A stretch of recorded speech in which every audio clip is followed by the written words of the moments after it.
Good evening, everyone, and welcome to the Caldwell-West Caldwell Board of Education Public Conference Meeting today, Monday, June 1st, 2026. Tonight, the board met at 6 o'clock p.m. in the superintendent's office here at Harrison School, 104 Gray Street, for executive session. The purpose of that meeting was to discuss personnel, litigation, miscellaneous, and old business matters. That meeting has been advertised and is in compliance with the Open Public Meetings Act and NJSA 10:4-6, also known as the Sunshine Law. The matters discussed will be made public when confidentiality is no longer required, and formal action pursuant to said discussion shall take place only at a meeting to which the public has been invited. Tonight, the regular public conference meeting is taking place at 7 o'clock p.m. on the dot. The Board of Education meeting is being streamed live, but all community questions and comments will be welcomed here in person. The Caldwell-West Caldwell Board of Education regular public monthly meeting is also in compliance with the Open Public Meetings Act and NJSA 10:4-6, also known as the Sunshine Law. Notices have been sent to the Progress in Caldwell, New Jersey, the Star Ledger in Newark, New Jersey, and Tap Into West Essex. Notices have also been posted at the Board of Education business office here at the Harrison School building and have been delivered to the clerks of the Borough of Caldwell and the Township of West Caldwell for posting. Brian, can you please take the roll? Yes. Mr. Diambola. Here. Ms. DiMartini. Here. Ms. Landolfi Jefferson. Here. Ms. Mack. Here. Ms. Grosso. Here. So we have 5 voting members present. We have a quorum. Can everyone please rise for the Pledge of Allegiance? I pledge allegiance to the flag of the United States of America and to the republic for which it stands, one nation, under God, indivisible, with liberty and justice for all. Brian, are there any communications for the board this evening? There were none. Okay, so we have a full plate tonight. We're going to start with the superintendent's report. We have a big lineup, so. Okay, so good evening, everyone. I'm very pleased to let everyone know that we have several student recognitions this evening, and we have some of our administrators here this evening to help us with that.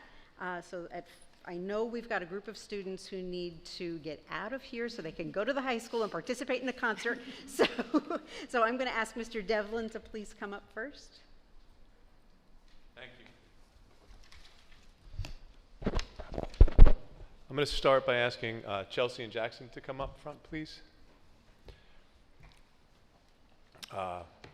In a class with such bright and accomplished students, it is earning distinction of first and second in the class ranking is truly an extraordinary accomplishment. It is my honor to recognize and celebrate the academic accomplishments of our valedictorian and salutatorian. The valedictorian of the class of 2026 is Jackson Probin.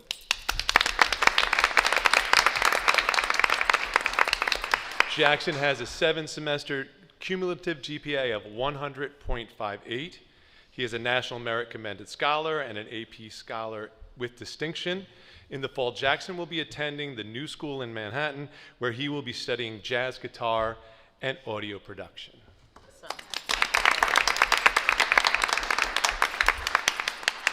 And our salutatorian is Chelsea Rudden. Chelsea has a cumulative GPA of 100.49. Chelsea is also a National Merit Commended Scholar and also an AP Scholar with distinction. In the fall, Chelsea will be studying neuroscience at the University of Pennsylvania.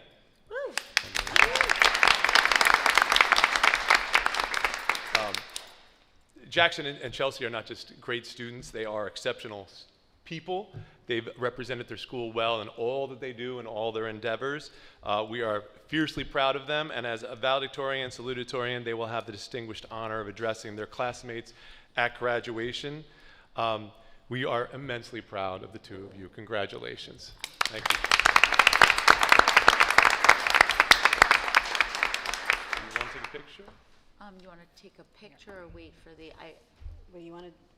Jackson's got to get. Jackson's got to get, so let's do that very quickly. Yep, so we can get out of here. Yep.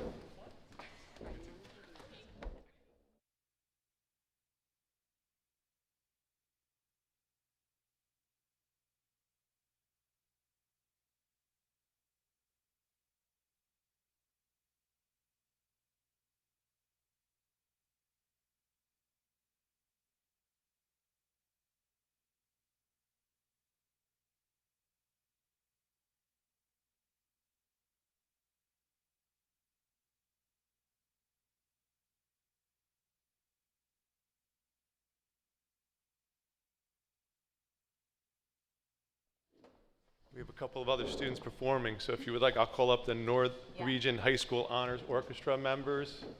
If you could come up, Matt Peralta, Anna Emilia DeGaldo, Lucas Chi, Kaylee Elder, and Mateo Vargas. Woo.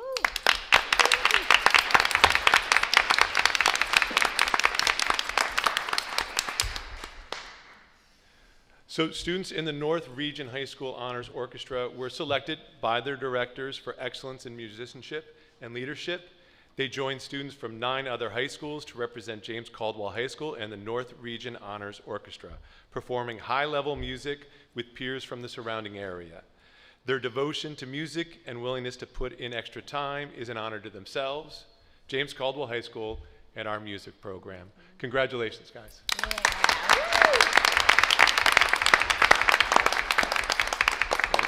I know they're really eager.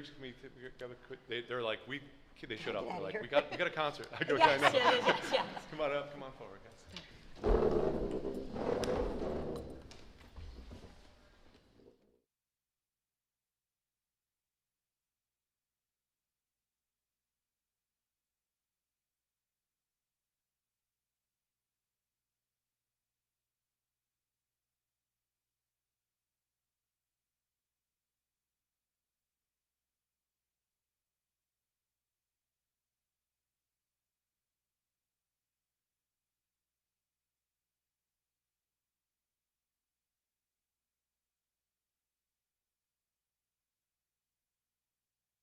Guys.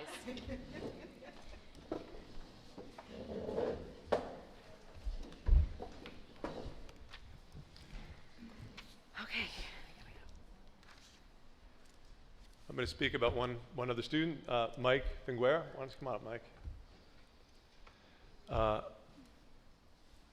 Mike's artwork has been selected as part of the Inspired Minds exhibition at the South Orange Performing Arts Center. Our IT guys were nice enough to put up Mike's artwork there. Obviously, that's a digital version of his work. This exhibition is part of the SOPAC's art education mission to provide arts and cultural experiences and enhance local school districts' efforts to strengthen the impact of art and arts education. The program provides the opportunity for Essex County High School students to undergo a full professional artist experience from application to adjudication through gallery exhibition and possible sale of their art.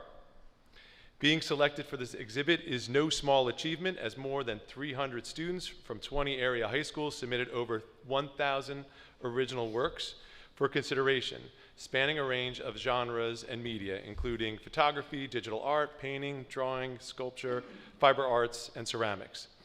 Of those submissions, 70 pieces were selected for inclusion in the exhibit. This is the second time Michael's work has been selected for inclusion at the SOPAC. He also had artwork exhibited and sold in 2024 Inspired Minds exhibit. This year's exhibition is currently on display and will be open to the public through August 16th. Awesome. Congratulations, Michael.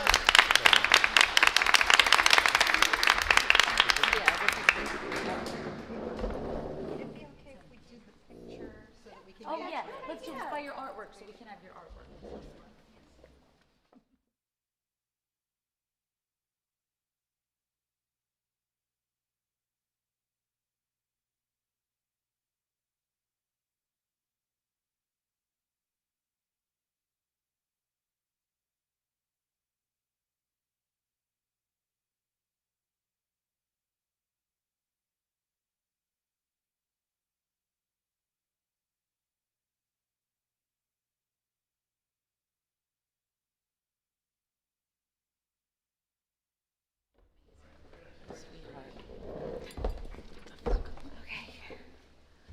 Mr. Devlin, thank you so much.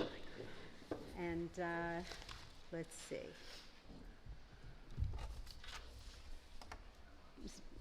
Blackman, you want to do yours first? Okay. Yes. Okay.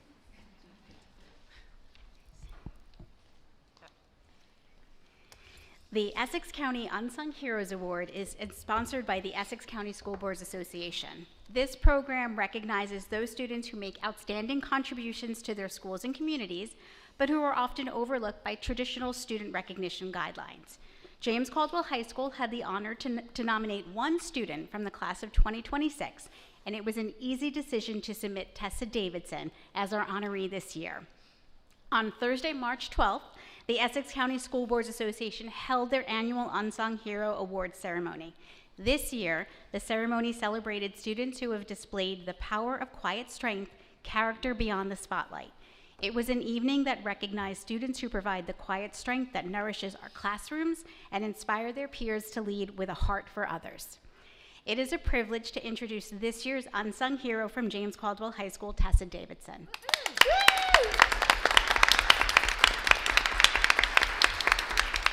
Tessa is a quiet and friendly presence not only in each of her classes, but in the halls of her school, where she can always be found with a smile on her face and her current reading selection under her arm. During her time at JCHS, her dedication and determination to her schoolwork has allowed her to advance in her studies and take more challenging classes each year. Although school does not always come easy to Tessa, she can be counted on to give her full effort so that she feels confident that she has given her all. When told she was selected, Tessa humbly said, "All I do is try my best." And that daily commitment is exactly what makes her so deserving of this recognition. We are so proud of all that Tessa has accomplished over the last few years. We know she will continue to succeed as she takes her first step in higher education at Sussex County Community College in the fall. Congratulations again, Tessa.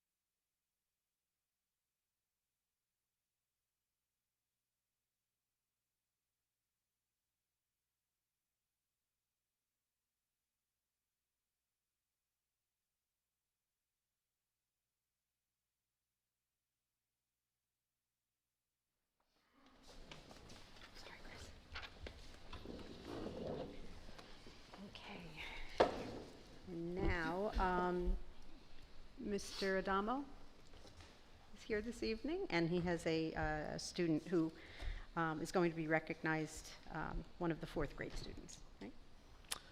Thank you. Good evening, Dr. Fenari, members of the board, and members of the community. I am happy to be here speaking tonight to recognize the creative and artistic talents of Wesley Sedlacek. Wes, if you could come up and stand up here for a moment.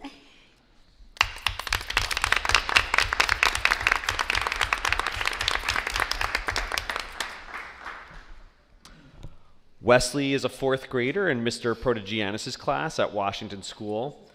Every year, the Washington fourth grade teachers promote student participation in the My Essex County fourth grade poster contest. Earlier this school year, Wesley was one of the students that chose to enter this poster contest, and this year, Wesley was chosen as one of the winners. On May 28th, Wesley was honored at the Dr. Martin Luther King Jr. Justice Building in Newark, where his poster was displayed. Wesley gave a description of his illustrations on his poster, which you could actually see right there on the TV behind you. The illustrations include cherry blossoms, the train from the Turtleback Zoo, Grover Cleveland, the Essex County Airport, Shaquille O'Neal, and my personal favorite, Yogi Berra. Each year, I receive a copy of the Essex County 15-month calendar, which features the winners of the fourth grade poster contest, which I hang in my office. And Wesley, I can't wait to see your poster featured in next year's calendar. I wonder what month you'll get. A shout out to Mr. Christopher Durkin, Essex County Clerk, who always makes sure that Washington fourth graders participate in this fun contest. And one final congratulations for Wesley. Wes, congrats on a job well done.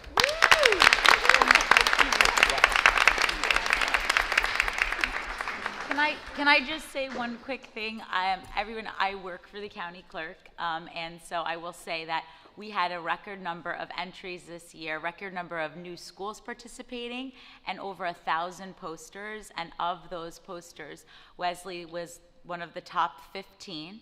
And I will say that one of the things that attracted the judges to it is that he very cleverly in the Essex County logo, it's usually a lion, and he replaced the lion with the 2 new lion cubs, Keto and Enga, at the Turtleback Zoo, who were born this year. It was very historic for the zoo. And one of the things that the judges says is, whoa, what insight of a 4th grader to replace the logo, the lion in the logo, with the 2 baby cubs, almost like a new generation. And so Wesley, I wanted you to know that. I know I let Chris be the star at the MLK building, but in the Board of Ed meeting, I get to say my piece. And I wanted to say that we're so proud of you. It's really amazing. And I do have a hand in designing the calendar, so I have to think about what month you're gonna get, but we're really excited. So we'll give you a round of applause.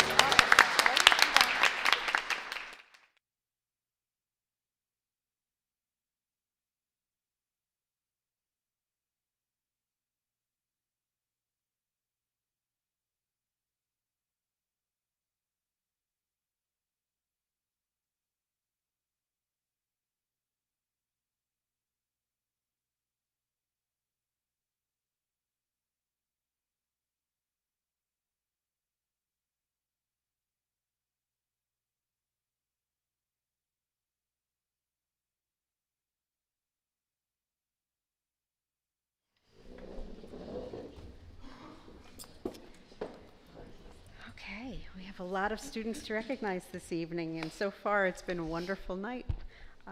So next I'd like to ask Erica Brock to please come up to talk to us about the Essex County PEP Essay Contest. Hi. Good evening, everyone. My name is Erica Brock, and I'm a 4th grade teacher at Washington Elementary School. I'm also the chairperson for the Caldwell-West Caldwell Education Association's PEP Committee.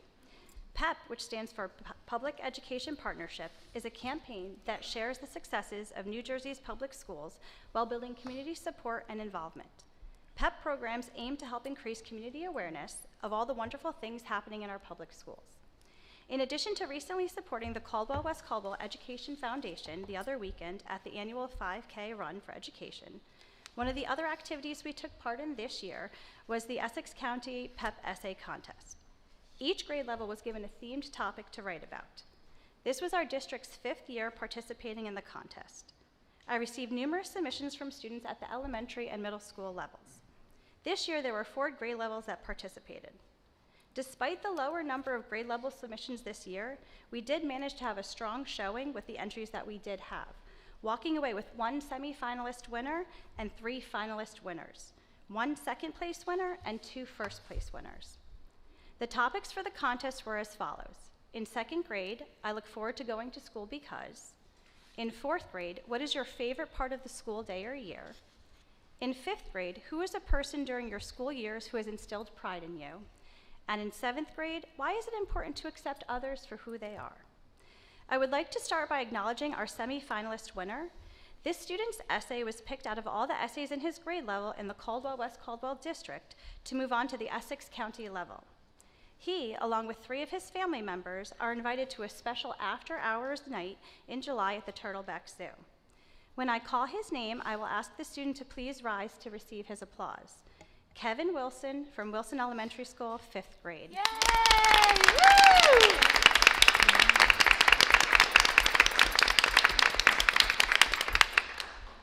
I would next like to acknowledge our finalist winner.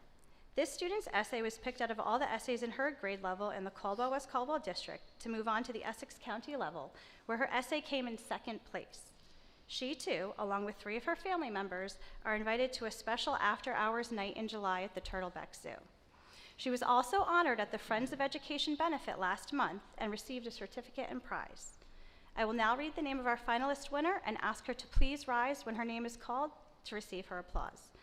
Analia Peralta, Washington School, 2nd grade, 2nd place.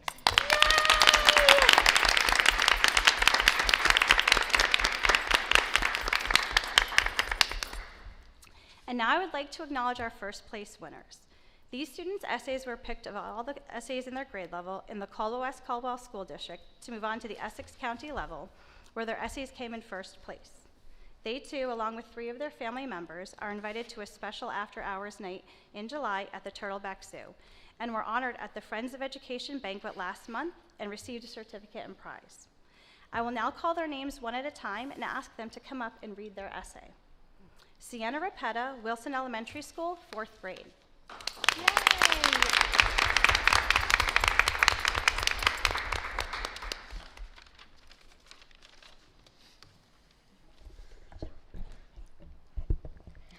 Is your brain like a machine where all the gears work together?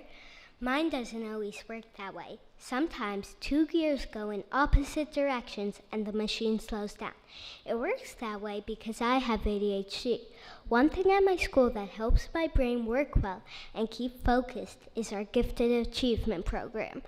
GAP is my favorite part of school because we build things and work in teams. I like building interesting things in GAP. Once we built a robot model from cardboard, and another time a roller coaster prototype. Building is creative and hands-on, and lets me move around. I also enjoy working in teams so we can divide and conquer. For example, in our Mars Colony project, each team member is responsible for 2 sections about sustaining life on Mars. It helps with ADHD because not all the pressure is on me. I can focus just on my part. To conclude, GAP is my favorite part of school because I build things and work with classmates on interesting projects. It helps me focus and stay calm, which is hard to do sometimes with ADHD. I am lucky my school has GAP.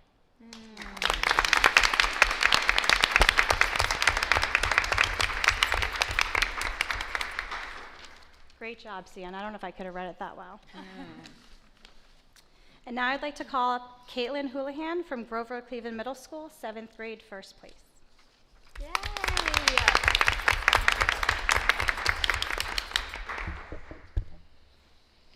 Accepting others for who they are is honestly one of the most important things we can do to make the world and our own lives actually livable. It's a concept that gets thrown around in school assemblies or on those kindness posters in the hallway, but when you really sit down and think about it, it's a big deal. When we accept people without trying to fix or change them, we aren't just being nice.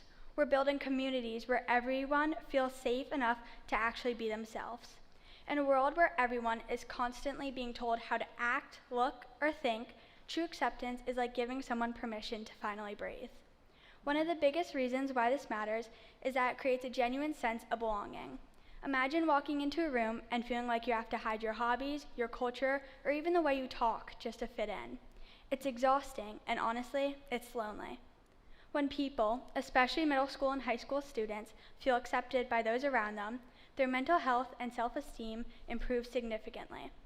When we accept others, we're telling them, you are enough exactly as you are.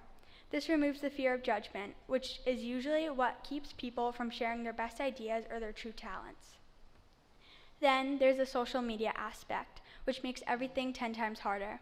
We live in this world of fitting in with the trends and perfection filters, where it feels like you're always being watched. On apps like Instagram or TikTok, it's so easy to judge someone in 2 seconds based on a single post. We've become obsessed with wanting to fix our lives, and that makes everyone super judgmental of anyone who doesn't fit in. However, that's not real life. Social media often pushes us to be clones of each other. If we don't actively fight and accept the messy, unfiltered parts of people, we're going to end up in a world that's completely fake. I strongly believe that breaking away from the online pressure to judge others is the only way to stay unique. Another thing is that diversity is what makes life actually interesting. If everyone thought the same way and liked the same music, the world would be incredibly boring. Similar to a garden, it's beautiful because there are different types of flowers and plants that grow differently. Humans are the same way. By accepting others, we get to learn about different perspectives. Maybe someone sees a problem differently than others do because of their background. If you dismiss them because they're weird or different, you're the one who loses out. Admitting you don't know everything starts with accepting that other people's experiences, thoughts, and feelings are just as real as yours. Acceptance is the only real way to stop bullying. A lot of nasty behavior comes from people being scared of what they don't understand. When we decide to accept people instead of judging them, we break that cycle of constant perfectionism and criticism. This doesn't mean you have to agree with everyone on every single thing. You can disagree with someone's opinion, but still accept them as a person who deserves respect. This is unfortunately normalized to be a high-level skill that even most adults can't seem to figure out. But it's the only key to solving actual problems. Human rights start with the basic idea that every person has dignity, no matter who they are. Also, accepting others actually helps us grow. When you're constantly judging people, you're usually being just as hard on yourself. If you're always looking for flaws in others, you start worrying that everyone is looking for flaws in you. However, when you practice being open-minded, you start to feel more relaxed and confident. You realize that you don't have to be perfect either. Acceptance is a two-way street. The more you give to it, the more you get back. There's also a biological side to this. Today, our brains react to social rejection like it's physical pain. When we practice acceptance, we're reducing the pain in our community. We're creating an environment where people can thrive instead of just trying to survive the school day. Finally, it's important to realize that you can't actually change someone anyway. You can pressure someone to act a certain way, but you can't change who they are in their heart. Trying to control people just leads to resentment and ruined friendships. True friendship is seeing someone's true self and sticking by them.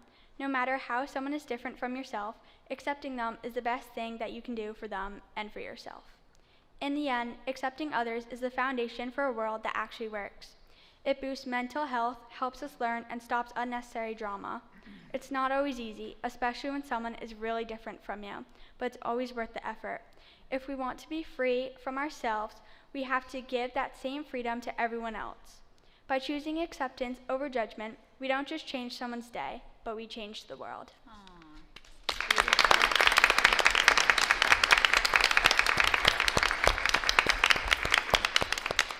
Thank you, Caitlin, for that very thoughtful essay. I just want to take another moment to congratulate all the students who participated in the essay contest this year.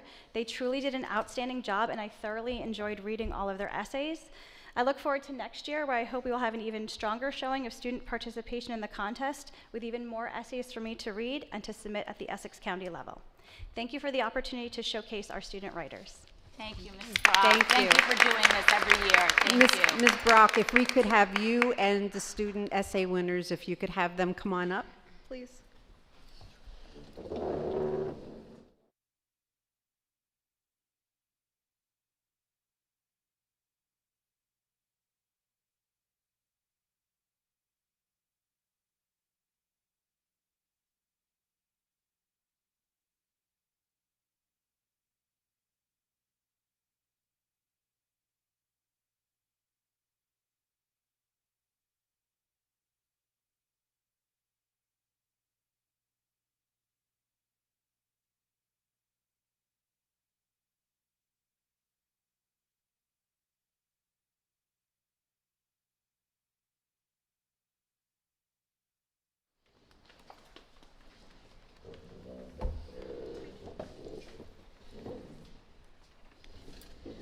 Now, I'm not sure if any of them are with us here this evening, but I do want to take just a moment to thank our Student Board of Education representatives.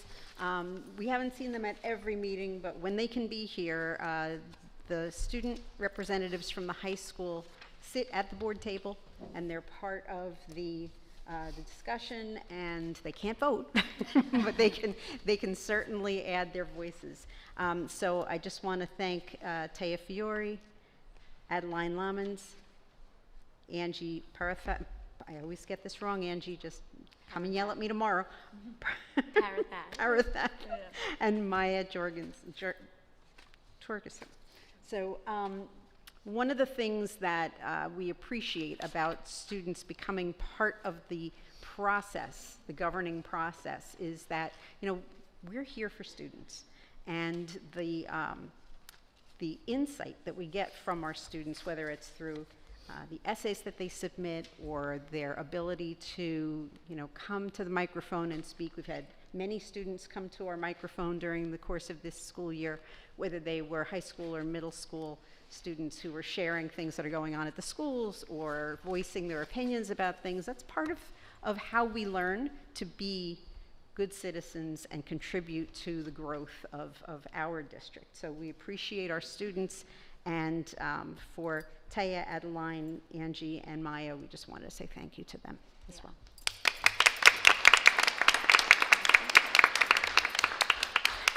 So to that end, I have a couple of things I just want to share with the board. There are many times when this process, for those of you that aren't part of the day-to-day and the decision-making and how things work behind closed doors, you feel sometimes, I get comments from people saying, you know, well, how do you come up with that decision? How do you make, you know, one decision over another? What's important? So I just want to say that we try to be, as a district, as consistent as possible. And recently there was some confusion over some of the decisions that have been made or people thought we were making around our special education programming. And I just want to clarify some of that for those of you who may have heard things that either were somewhat true, but maybe not completely factual. And I want to just clarify because, as you know, as Caitlin so eloquently put in her essay, and I want to thank you for your essay because it was beautiful. Every person who comes to our schools, who comes to our table here, who is part of this district, everybody has value and importance, and we are so thankful for the many, many diversities that we have in our district, whether it's thoughts, our backgrounds, our likes, our dislikes, and you know, those are all very important things that, you know, in order to make a community, if we were all the same, life would be very boring. You know, we certainly value and respect everyone, and our students are so important to us. They're at the center of everything we do. So when I hear things like, how did the district make a decision putting money before students? You know, we've got a budget, we certainly do. But for our special needs students and the programs that we offer to them, it's important to remember that before we put any dollars toward anything, we have to know what our students need. So I want to, you know, give a shout out to the special education department because our child study teams work closely with parents in order to develop what we call an individualized education plan for students with special needs. And those plans help us to determine what programs we offer and where we offer them. And in some cases, you know, the dollars and the cents are really the last thing we think about, right? Because we want to make sure that all of our students are in a position to get the best education we can possibly offer to them. So the budget is, while it's developed ahead of time, as Mr. McCarthy always says, the budget is a plan, and that plan is developed far in advance just because of the requirements that we have of its implementation. So our budget, we started developing the budget in the fall for next year.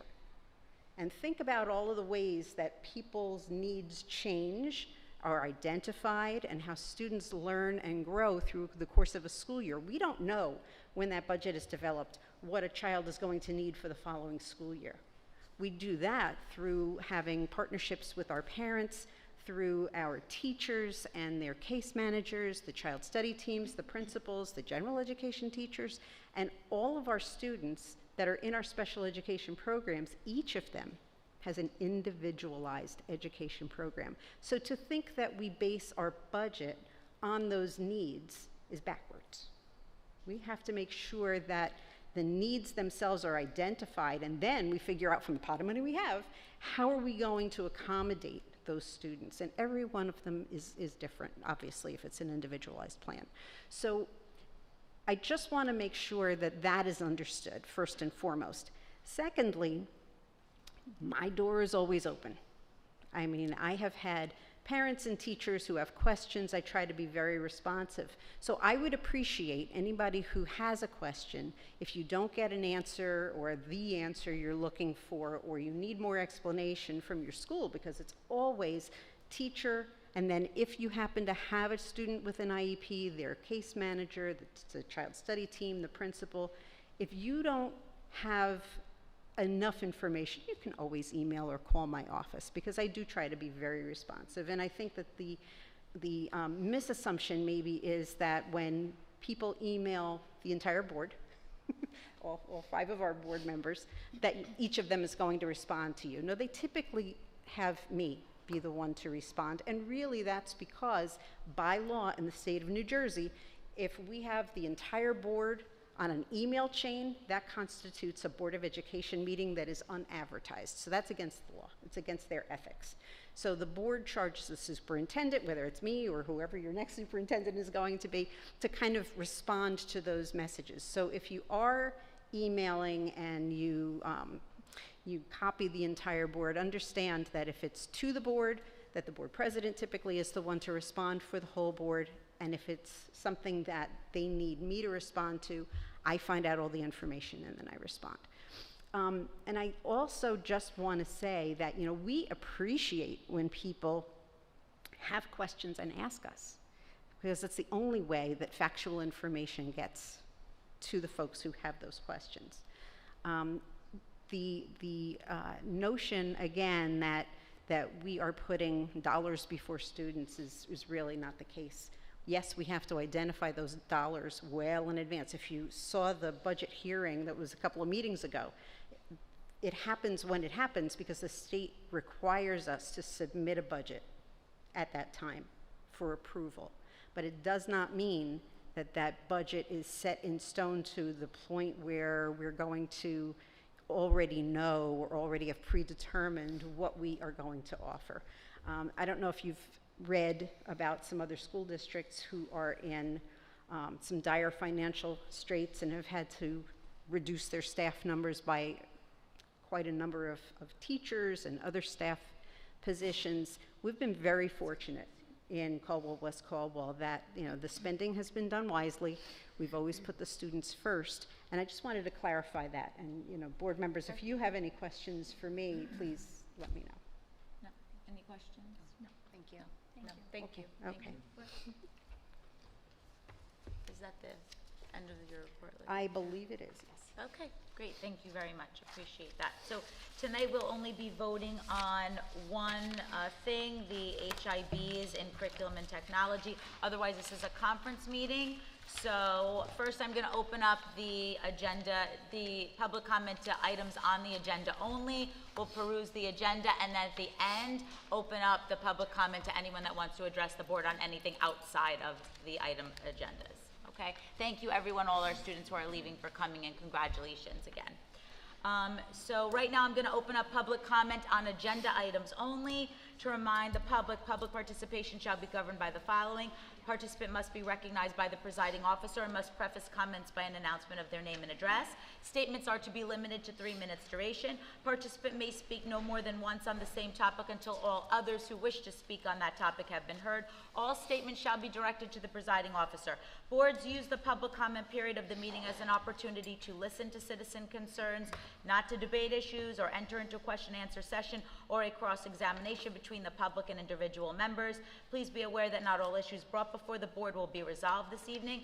Boards may respond to public comment by seeking additional information or by delegating the authority to investigate the issue to the superintendent or her designee. The presiding officer may interrupt, warn, and/or terminate a participant's comments if they exceed the allotted time or are objectively obscene. Participants may be civilly liable for any obscene, defamatory, or slanderous statements made during the public comment portion of the meeting. At that, would anyone like to get up and address the board on anything on the agenda?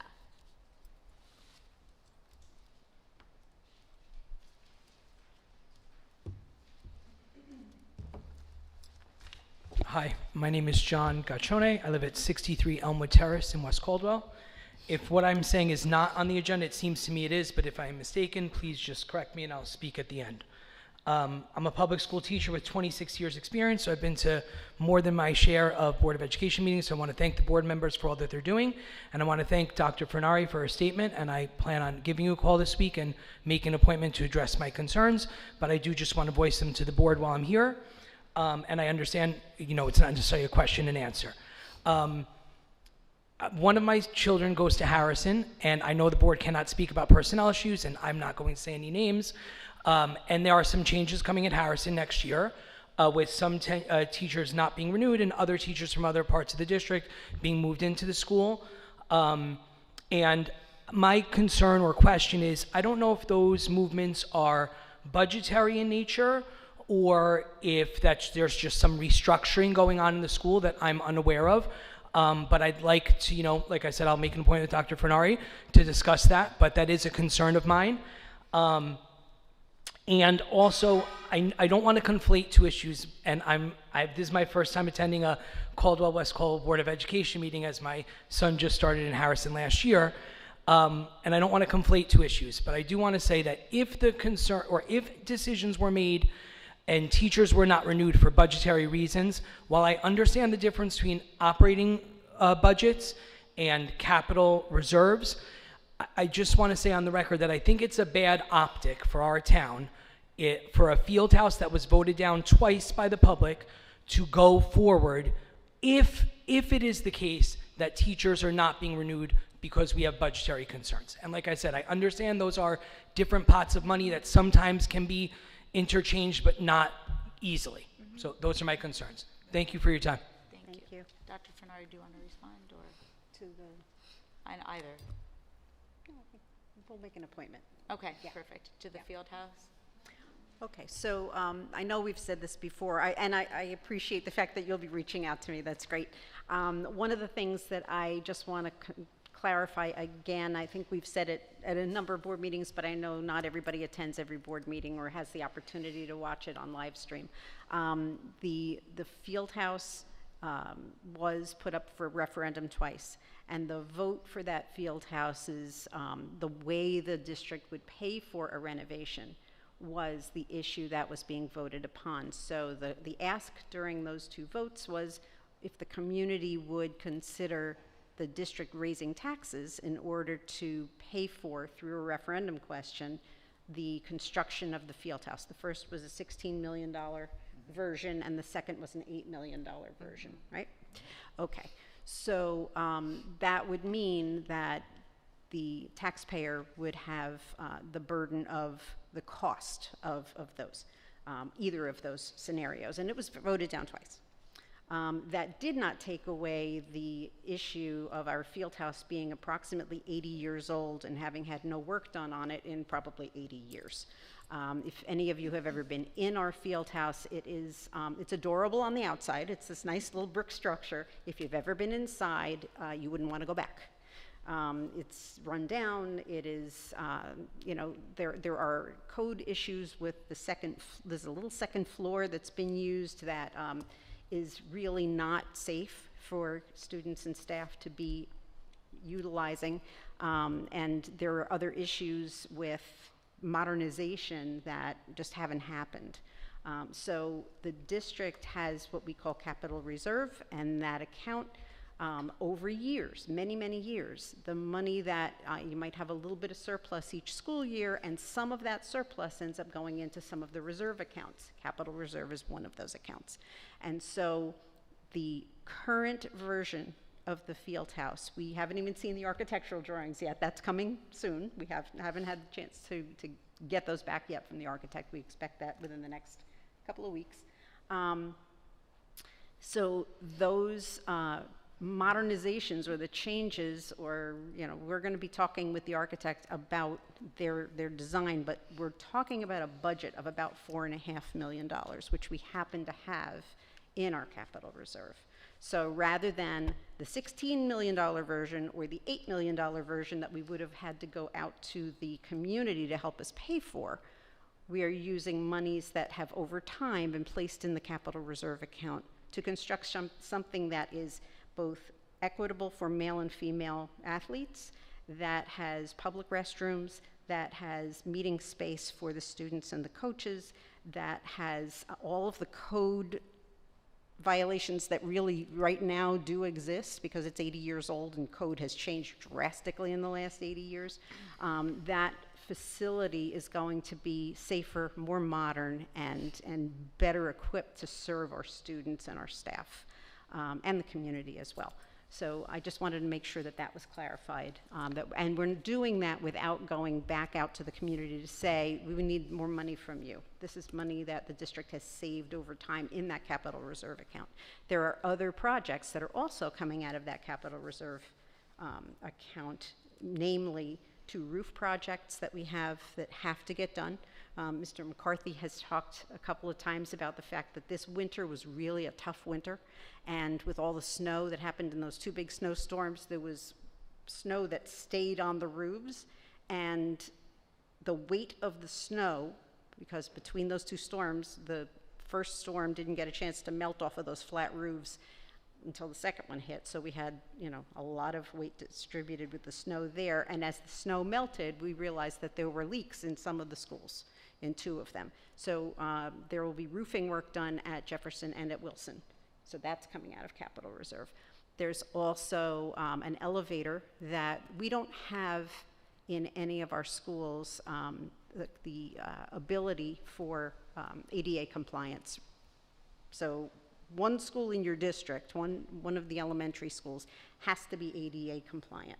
And so we're putting an elevator on Washington School. We had our architects take a look at all the schools and say, okay, of your 4 elementary schools, Washington is the one that can accommodate this elevator. So that's also coming out of capital reserve. And the board, trying to be responsible as possible, is hoping to keep about another roughly $2 million in the capital reserve account. So we're really trying to be fiscally responsible, and we cannot use that capital reserve money on anything but construction projects. So I just wanted to make sure that that was clear, that we're not trading teachers to build a field house. So I hope that's helpful.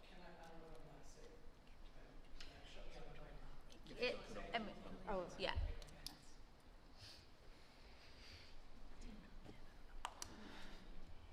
I just want to quickly reiterate that I appreciate that explanation, and I do understand, maybe not everyone does, because like I said, I've been a public school teacher for 26 years. I do understand the difference between the capital reserve.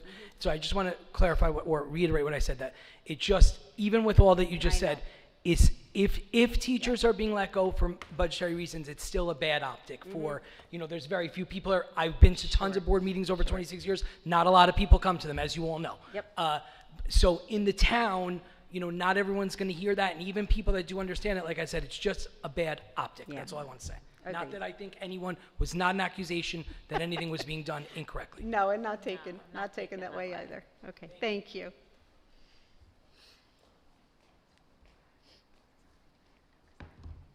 Hello, I'm Kaylin Beanie, and I'm probably one of the people that mistakenly emailed all of you at once, so I apologize for that. That's okay. Can you just say your name for me one more time? Kaylin Beanie. Beanie. Yeah. Beanie, yes. I am a West Caldwell resident. My daughter currently goes to Harrison School, and her older sister also went to Harrison School. Very fond of the teachers that were not being renewed. So I was interested in an explanation for that, if you're saying it's not budget. Where's the evidence that supports these specific cuts were necessary then? And then what objective criteria was used to determine that these 2 teachers specifically needed to not be renewed because the positions were filled. So it's not that the job is eliminated, it's just these teachers. And then I guess just more transparency is what a lot of people are looking for when making these decisions. Like both of my daughters went here, these teachers have been here for a really long time. You're asking us to trust, you with our children, and we do, and then it sort of feels like you're ripping the rug from under us. And so I would like a little bit more explanation as to that. And I know you explained about the IEPs and the specifics maybe of the plan for that. People are really interested in knowing if they're going to stay in their prospective schools or if you plan on moving everyone, how that's going to work with busing and scheduling, things of that nature. Was that 3 minutes? Okay. Good? Okay. Thank you.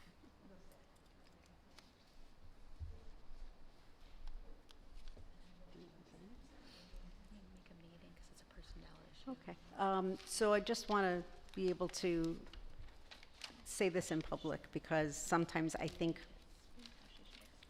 I think I said before, it sometimes feels like we do things behind closed doors. Staff employment matters, just as in any business, or staff employment matters are actually protected and are confidential. So we can't comment on anything to anyone other than the staff member about their employment. As a matter of fact, you'll see sometimes on an agenda, there might be something that we don't even use a staff member's name, we might use their staff ID number because that particular information is protected information. So I cannot say anything about individual staff and why someone was renewed or not renewed. I can tell you that there is certainly an evaluation and observation process that all of our teachers and administrators and non-certificated staff as well have, undergo during the course of a school year. So in the process of trust, please know that there are criteria for everyone's position in a school district, and we try to do as much as we can to support our staff members as well. So professional development is something that's very important. When we have renewal and non-renewal, it happens every year. Teachers work on under a one-year contract. There are, if you're familiar with education, I don't know how many of you are familiar with, I know some people are with the education lingo, but tenured and non-tenured teachers, the state of New Jersey used to, years ago, it used to be 3 years of employment, and on your 4th day of reemployment, you earned tenure. Since 2012, that has changed to 4 years of employment, and on your first day of your 5th year of employment, you would earn tenure, and tenure rights have changed as well. In the old days, people used to say, oh, if you get tenure, you're done, you're set for life, they'll never be able to fire you. And sometimes that was true and sometimes it wasn't. Currently, there are specific regulations and requirements that are under New Jersey state law as to whether during the course of the evaluative process, for example, if a person earns certain scores or other scores, the superintendent has to act in different ways and the commissioner can get involved. So this is an actual process based in law about evaluation, the observation and evaluation of all staff. So I think what we need to be clear about is that no matter what, administrators are trained to, and we have to do calibration so that if I'm looking at the evaluation rubric and another administrator is looking at that same rubric, that we've had training and we do co-observations too, to make sure that we're using that tool in a way that's consistent so teachers don't get misinformation or different information. One administrator says I'm great and the other one hates me. That's not a thing. So we really try to be consistent in the use of those evaluative rubrics. So that's one thing. When we have budgetary situations, there may be, and again, I'll reference some of our neighboring districts across the state of New Jersey who have had some severe budget cuts. Many of those staff positions were cut because they had fiscal issues they could not surmount in any other way. We are fortunate we don't have that situation. That's not to say that we would never have a situation where the budget just doesn't allow something. But we put forth a budget for this coming school year that cuts absolutely no programs. As a matter of fact, we've added a couple of things along the way. If you recall, there were two sports that we added this year for women athletes. We've expanded some of our other programs at the high school through clubs and also when we talked a little while ago about special education, if there are students who need a program and we have that program but we need to expand it, we expand it. So I don't want to give anyone the impression that these renewals, non-renewals, or appointments or filling positions or changing the positions that we need, it's not done arbitrarily. And that's important to know that we don't just cut for the sake of cutting. We don't just let people go or bring new people on because we think it's a good idea. As far as the programs, I know there was some concern about elimination or changes in some of our special education programs, and specifically at one of our schools. I spent much of my day today trying to help families who have emailed me to understand what the reality is. And I just want to make sure that, again, we make those decisions based on the IEPs of our students with special needs. We try to keep students in their home school if at all possible. If it's not possible, we have that program in another school in our district, those students then would move to that other school. But that's secondary. That's not the main, we try to keep kids in their own neighborhood school if at all possible. but it's not to say that it's always possible. One of the things that special ed law understands and replicates in its messaging is that least restrictive environment starts at their own, a student's own school. But if it's not possible to have every program in every one of the schools, then we try our best to provide it in one or two other schools within our school district. That's not the norm. That's not the thing that happens all the time. When it happens to a particular student in a particular family, I know that it can be very personal and feel not great if my child has to move. But that's not our primary objective. Our primary objective really is if a student needs something in their own school and we can make it happen, we try to make it happen. So just to clarify, and you know, I hope that is helpful to you. Thank you. Anyone else? Thank you, Dr. Bernari. Anyone else? And remember, this is agenda items only. I will open up public comment at the end for anything else off the agenda. Okay, so we're going to move on. We're going to vote curriculum and technology. So let's just move the HIBs to start, and then we'll just quickly go over some of the highlights on the agenda. Go ahead, Danielle. Upon the recommendation of the superintendent of schools, motion to approve item A only under curriculum and technology on this evening's agenda. Can I have a second? I second. And then Brian, whenever you're ready. Yes. Mr. Diambolo. Yes. Ms. DiMartini. Yes. Ms. Landafi Jefferson. Yes. Ms. Mack. Yes. Ms. Grosso. Yes on everything but 41, I abstain. Okay, 5-0 with the abstention. Noted. Motion carries. And then perusing the agenda to the board, we have 2 new clubs being created, proposed by students for next year. Film Club application and the National Art Honor Society. We have the annual kickball game between Wilson and Jefferson, some field trips, just looking through personnel, just the appointment of staff, certificated and non-certificated, continuing ed summer camp. If at any time anybody has any questions, please feel free to interrupt me.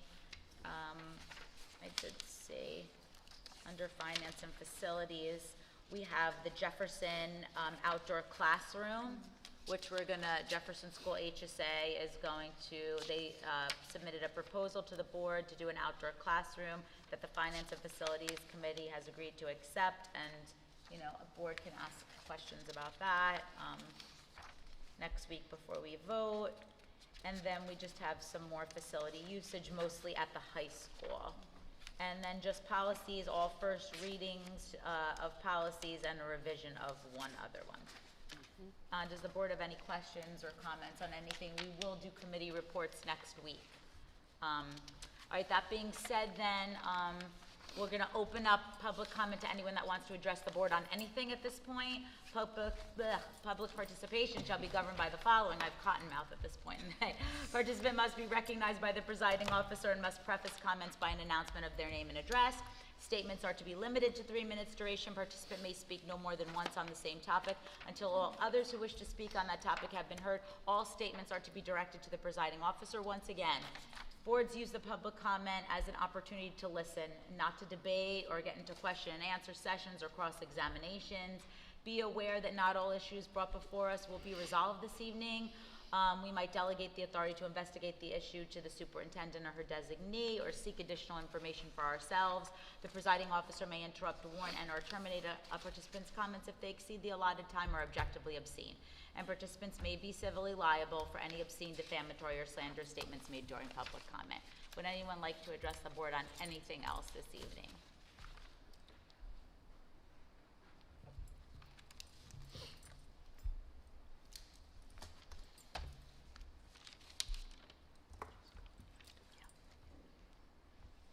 Hello. Hi. I'm Angela Vasich-Wilknowitz, live at 32 Ellis. I did just want to address the special education that you were talking about tonight. I myself am a special education teacher, general education teacher, so familiar with the IEP process. My really concern was that parents kind of had to make a choice to stay in their home school or possibly not have an in-class resource teacher. That's not, to me, in-class resource is not a specialized program. That's like a very general first movement that we make. So that's really my concern. I'm glad that it was settled, but it's, to me, when a kid starts school and that type of population, like, it's hard for them to transition and change routine. So to ask a kid to move schools and then not receive, or stay in their home school, but then not receive that in-class support teacher, that like weighed heavily on me. So I just kind of want to make that known, and I thank you for hearing the parents that spoke about it, because I just think it's really important and don't want to see that population kind of fall through the cracks. But that's it. Thank you. Absolutely. Thank Thank you. So if you don't mind.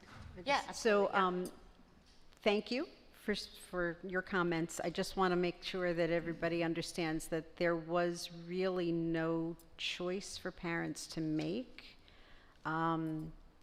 It was not decided on a whim or just, out of the blue to create the opportunity for students to have something that they already had at the school. One of the things I think I mentioned earlier is that when we make placement decisions, that we need to take all of the information into consideration across the district as far as staffing and movement and all of those kinds of things. So, and if we do have a student who needs to move from one school to another, it's really because there's no other option. So in some cases, for those parents who have students with IEPs may be familiar with this, sometimes a placement decision may not be made until the end of the school year, the prior school year. We try to do that by the annual meeting for each student with an IEP. Sometimes we don't have the answer until June. And so I just want to make sure that it's clear that we were never going to force a parent to say, I'm going to keep my student in that school, but they're not going to get their, no. A child will always be given their services, no matter where they happen to be.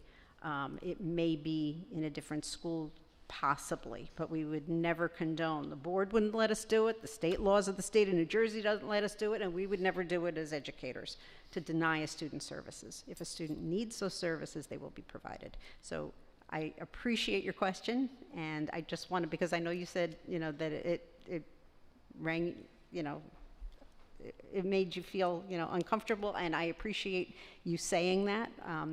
These are the kinds of things that, rather than have questions out there or, people believe things that aren't really, the way this district operates. I can't vouch that, none of those things ever happen anywhere in any school, but I can tell you in Caldwell-West Caldwell that would not happen.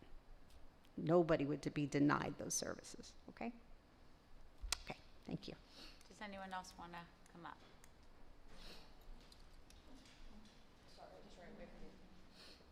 You want to go first? No. You in line? Okay. Hi there. My name is Melissa Beanie. I'm at 13 Van Ness Place. So my children go to Wilson School, which is, I believe, most of the IEP issues stem from the support at Wilson. So the reason why I want to speak up today is I actually have a psychology background, specifically in child psychology. I know that there's a difference between what's right and what's legal as far as movement and where they can go. But I do want to stress that once a child's in a school, you should seriously consider keeping them there, not moving them. It's a difference between, hey, they're starting out in kindergarten, this is where they're going to be in their home school. But once they're already established, especially 2-3 years in, they have a network there. They have a support system with their principal, they have their guidance counselor, they have their friends. A lot of these kids, when you're talking about IEPs and in-class support, it's not just something on paper, they need help maybe with a physical disability. It's mostly, a lot of it is social. So when you try to shift them around, it really sets them back and there's regression. And then you're going to have more problems as far as behavior and outburst. So I do want to just stress there, once they're locked into a school, please try to keep them there. Okay? Absolutely. That's all. Thank you. Thanks, Mel. Thank you.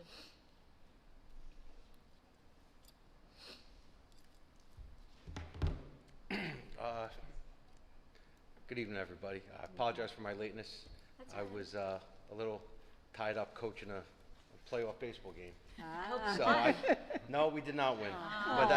But you know, I had a win earlier in the day that I'm a little more happy about. And Can you just state your name and address? yeah, my name is James Carino. Thank you. I live 29 Dalewood Road. My son is a student at Wilson School. My son does have an IEP.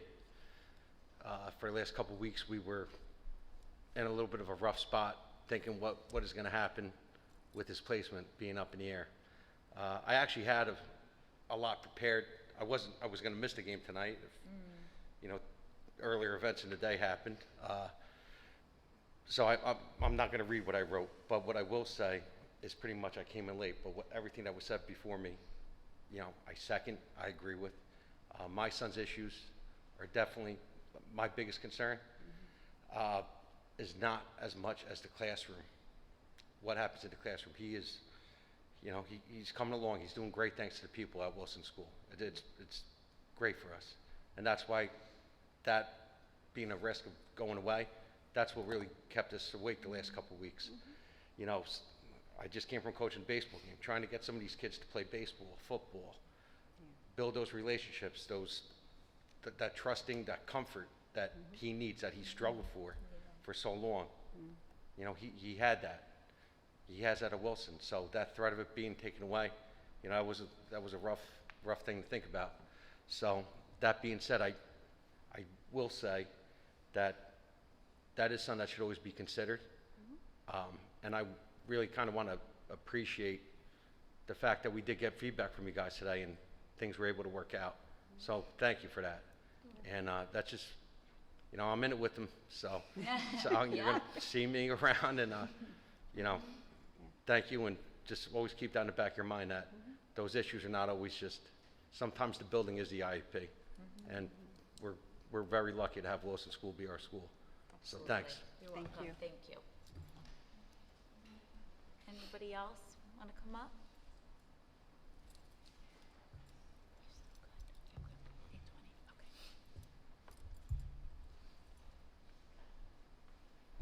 Good evening, everybody. My name is Dan Heinkel. I'm from West Caldwell. Do I need to give my address? I don't mind. 3 Kirkpatrick in West Caldwell. And can you just say your last name? Heinkel, H-E-I-N-K-E-L. Thank you. That's fine. Thank you. I'm just here to throw my support behind everybody tonight. I feel like I've learned so much in the past, 48 hours on this subject. It's been a lot. I totally agree with everything that everybody has said. And I know that sometimes the situations or decisions that the superintendent is faced with are difficult, and it's not always the board making those decisions, but we certainly appreciate you having or being in our corner, or at least it feels that way, at least, given the way everyone seems to have, appreciated your feedback and listening. It really goes a long way.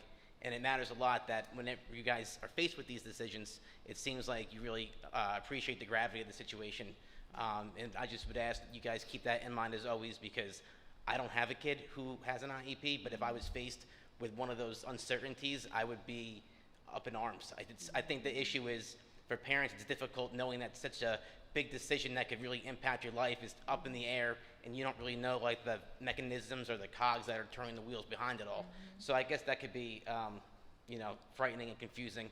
So I really appreciate the effort everyone has put in to respond to those parents and do everything they can to keep the status quo. Thank you. Thank you. Thank you. Anybody else?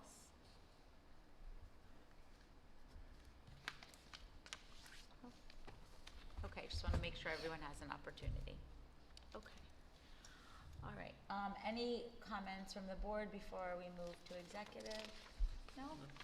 Okay, I just want to thank everyone for coming out this evening. Want to thank everyone who took the past weekend, I think since Friday, to write emails to the board and to Dr. Fernari. you know, the 5 of us are all active parents in the district. This is not a board that is children that are far gone and we just care about taxes being raised. We all have vested interest in this district. We all have children that range from, believe it or not, the Harrison School building through James Caldwell High School, and they hit every step of the way.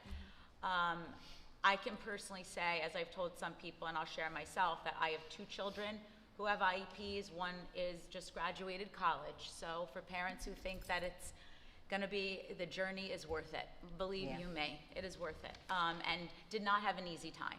And I have another one currently in with an IEP, and a lot of our board members do. I'm not gonna share their stories, but have children with IEP. So we're very sensitive, and everything that you said about the homeschool, that means something to us. I just really wanna clarify that when we make, and you too, Melissa, like what you said, it's very powerful, and we feel the same way, right? So we're not just here to educate children on an academic level. I look at kids like Jackson and, Chelsea, thank you, Chelsea. I look at Jackson and Chelsea, and they're an anomaly, right? Like, they're phenomenal.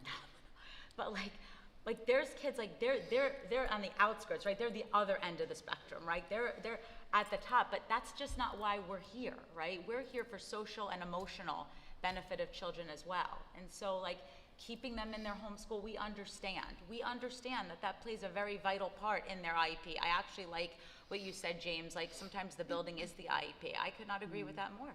Right? Those are their friendships, those are the building blocks, right? They're not taking SATs in 2nd grade. They're trying to form relationships. They're trying to form trust, right? They're trying to find their way, what works for them. They have teachers in that building that know them, that talk to each other, that can help them. So I just want to be very clear that always keeping a child in the least restrictive environment, keeping them with their friends in their homeschool, that is the goal of the district and the goal of the board, right? I also want to say that to address, I just want to go back so I can call your name, John? Yes. John. To address what you had to say, I can't go into everything. I don't want to make myself get mixed up because it's personnel related. But I will tell you that I understand, and the board understands, that the optics of the field house, we're getting killed on it. We see it. We see all the terrible things written. We read it all the time. The thing is, though, that you'll understand, too, is that, like, that's also part of a child's social and emotional well-being in the school district, right? It's their safety, right? It's their physical well-being. That also comes under our purview and our responsibility. So for 80 years, that went neglected. We're not taking money away from teachers and programming. We actually are bringing in new programming, new writing curriculum, new English curriculum. Like, we're bringing in things to make things academically better for children, but the safety of our kids and the equity of female athletes who have no place and don't belong, that's important also. And so, yeah, the optics aren't good. I'll take the licks. You know, no one's doing this to get their name on anything. We're doing it because the kids need it. And this board, and I've been on this Board of Ed for almost 10 years. I've never worked with a group of people that cared more about kids and that put the needs of children first. I'm very proud to stand here. I'm very proud of the decisions that are being made.